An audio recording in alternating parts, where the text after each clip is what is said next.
like the one today, have shaped us. Courage, possessing a firmness and perseverance of purpose which nothing except one goal, to find a passage to the Pacific Ocean.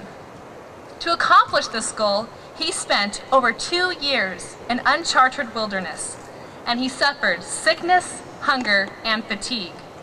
Only his undaunted courage, as Jefferson put it, made this quest successful.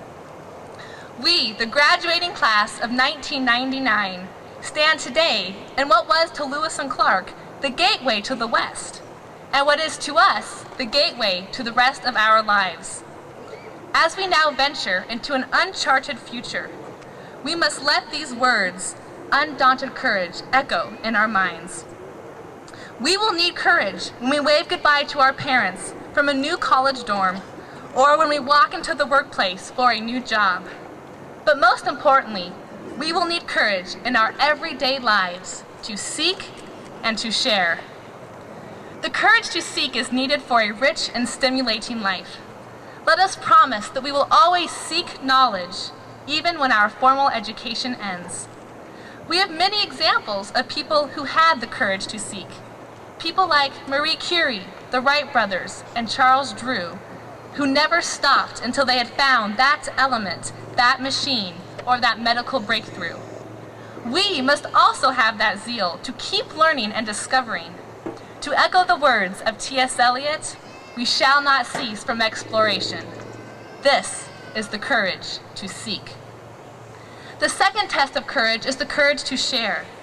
We are a community of artists, journalists, scientists, debaters, scholars, mechanics, and athletes.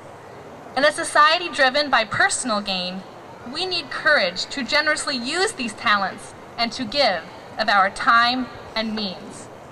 But selflessness is not unfamiliar to this class. We founded the service group Helping Hands and have since shared our talents in preschools, walkathons, and downtown cleanups.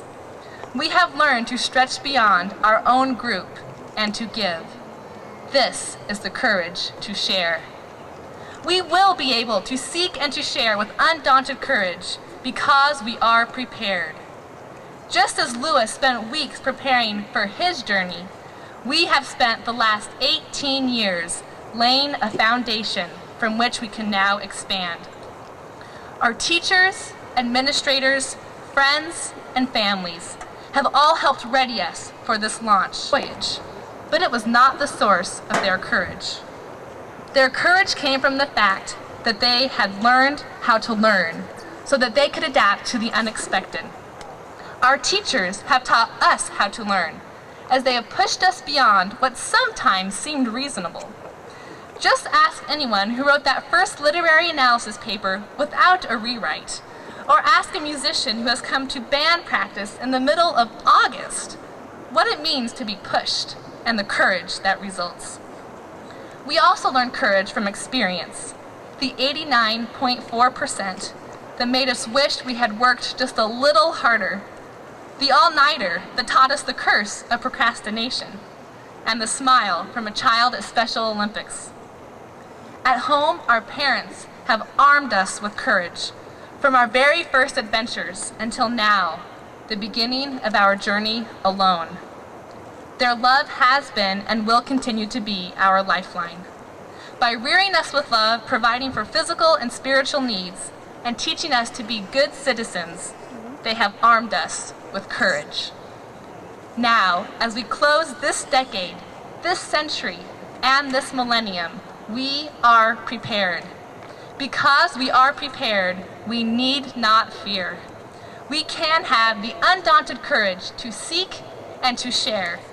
And as Jefferson said, nothing but impossibilities will divert us from our direction.